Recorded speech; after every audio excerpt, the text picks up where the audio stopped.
ঈদের আনন্দটা এবার যেন একটু বেশি রঙিন, কারণ সাথে মিশেছে বসন্তের মাতাল হাওয়া। পলাশা রাঙা এই ফাগুনে আমরা জুনিয়ররা আবার এক হয়েছি আমাদের সেই চেনা আঙিনায়। প্রতি বছর এই দিনটার জন্যই আমাদের কি যে অপেক্ষা। বড় ভাইদের সাথে কাঁধে কাঁধ মিলিয়ে দাঁড়ানো, হাসাহাসি করা, এটাই তো আমাদের আসল ঈদ। আজ কোনো শাসন নেই, কোনো দূরত্ব নেই। আজ শুধু আমরা আর আমাদের এই প্রাণের মেলা। এই বসন্ত যেন আমাদের বন্ধুত্বের এক নতুন মহাকাব্য। ভোরের সোনাঝরা রোদ, ফুটবলটা নিয়ে মাঠে নামি, তখন বয়স বা সিনিয়র জুনিয়র সব ভুলে যাই। বড় ভাইদের সেই পুরনো তুখোড় স্কিল আর আমাদের নতুন প্রজন্মের উদ্যম। মাঠ তখন এক উৎসবের রণক্ষেত্র। ভাইদের ড্রিবলিং দেখে যেমন অবাক হই, তেমনি সুযোগ বুঝে তাদের বোকা বানিয়ে গোল করার মজাটাই আলাদা। এই ঘাম, এই ধুলোবালি আর একে অপরকে জড়িয়ে ধরা, এটাই তো আমাদের আসল পাওয়া।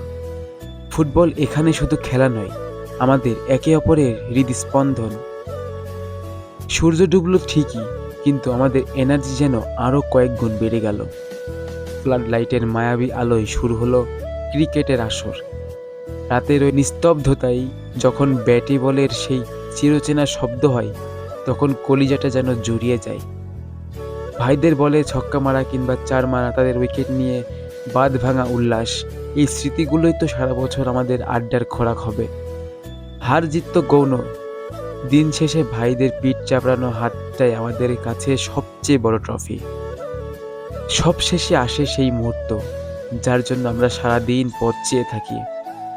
সবাই মিলে একসাথে বসে খাওয়া, এক থালায় খাবার ভাগ করে নেওয়ার মাঝে যে তৃপ্তি, সেটা পৃথিবীর অন্য কোথাও নেই। বড় ভাইদের স্নেহমাখা হাত আর আমাদের দুষ্টুমি ভরা আড্ডায় পূর্ণতা পায় আমাদের এই আয়োজন।